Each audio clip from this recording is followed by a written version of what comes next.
Hello everyone, my name is Zed to the Beat and welcome to the official first episode of Let's Talk. The Queen pilot did well enough, so I'm back here today to begin talking about our first series on this show, Star Wars. Now specifically today, we're here to discuss Star Wars Episode 1, The Phantom Menace. So, I probably explained this in the Queen one, but whenever I start a series, I'm going to quickly talk about why I like this series and also a bit about its backstory and how it was created. So, I enjoy Star Wars like many people. Star Wars is a big fandom enjoyed by millions of people across the earth, but I really only limited myself to watching the main movies and knowing that there's so much more in this world of Star Wars canon and extended media. I wanted to expose myself to a little bit more, so I have challenged myself to watch all bits of canon Star Wars from the movies and the TV shows in chronological order. So I'm here to do that, and I'm here to record my findings, you could say, along the way. Now, I understand that there is a huge world that George Lucas has created here, so much more apart from the shows and the movies and the extended media, from stories that have nothing to do with Anakin Skywalker or Luke Skywalker. There's just so much to it, so right now I'm only here to watch the canon series. I'll put up a list of everything I'm going to watch, and yeah, let's get to it.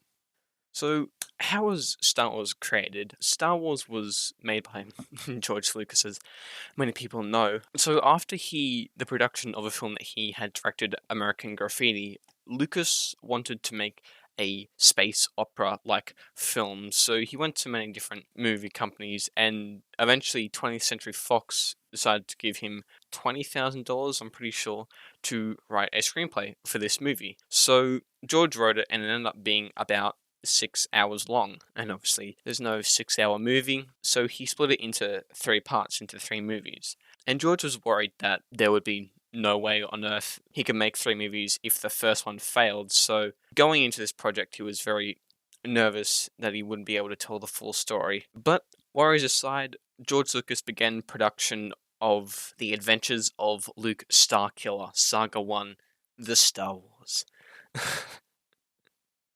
No joke, that was the original name of the movie. Eventually, George changed Luke's name from Starkiller to Skywalker, and the movie's title to The Star Wars, and then just simply Star Wars. And, well, you can tell what happened. It did really well in the box office. It made over 775 million US dollars, which is incredibly good. So with that money, George Lucas was able to create his own film company, Lucasfilms, and he was able to make the other two movies in his trilogy, The Empire Strikes Back and Return of the Jedi. And since then, it's just exploded. There's been prequels, sequels, stories, TV shows, books, games, extended media and stuff. There's a lot to it, but some of it's canon, some of it's not. So we're here to start the beginning and talk about the first movie, Star Wars Episode 1, The Phantom Menace. Welcome to Scuffed Synopsis with Zed to the Beat. So the movie begins with the Trade Federation planning an invasion on the planet of Naboo, which was ordered, I guess, by a new Sith Lord named Darth Sidious. Two Jedi named Obi-Wan Kenobi and Qui-Gon Jinn are sent to negotiate with the Fade Federation and basically like, hey, why are you doing this? Can you just not?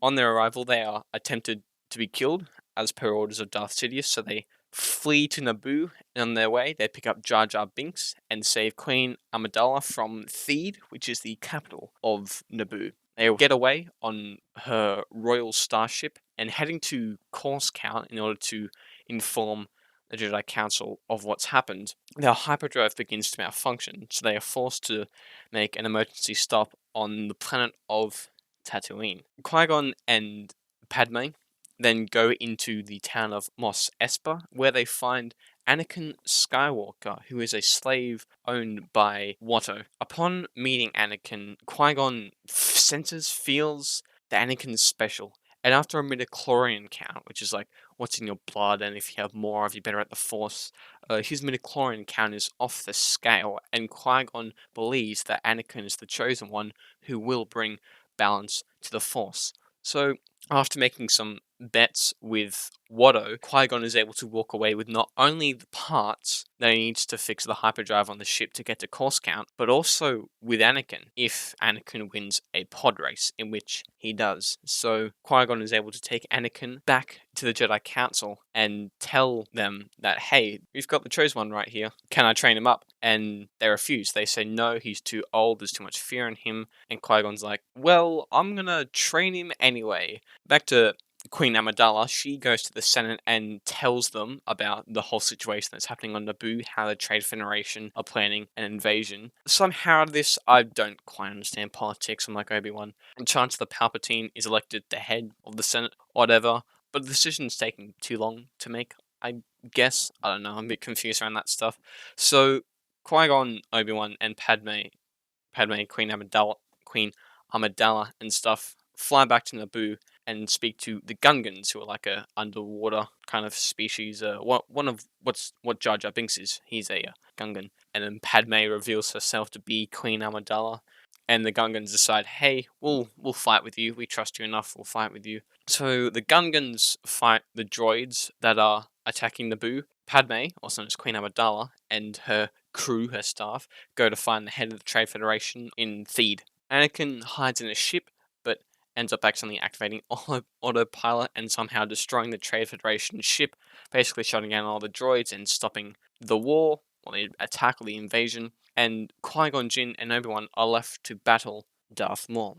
Now, I was talking about how this invasion was made by, or ordered by, Darth Sidious. Now, he had an apprentice, Darth Maul, and Darth Maul was sent to Naboo, in which he fought Qui-Gon and Obi-Wan. Qui-Gon died in the fight, but Obi-Wan was able to win. So everyone rejoices, the war is won. Back on course count, not only is Qui-Gon's body burnt, but Obi-Wan says, hey, Qui-Gon told me in his dying words to train Anakin, so that's what I'm going to do. The Jedi Council are like, hey, there was a Sith Lord, that's bad. There's always two.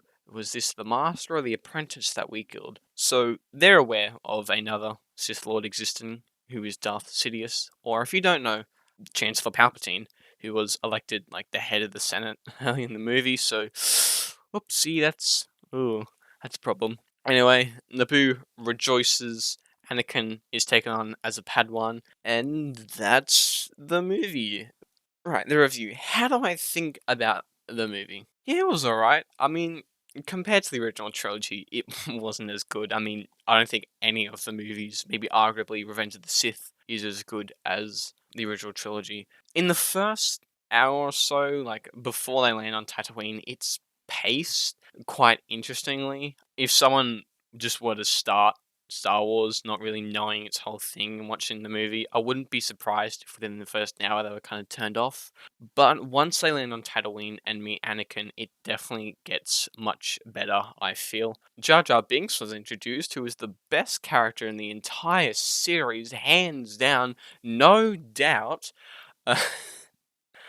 Yeah, but it was still a good movie. It's not as bad as many people say. I've seen a lot of negative reviews about The Phantom Menace, but it serves its job. It sets up the future of the series whilst also kind of showing or telling the audience how the Jedi Order kind of works and how things have been going for the past thousands and thousands of years, basically. It works. It works well.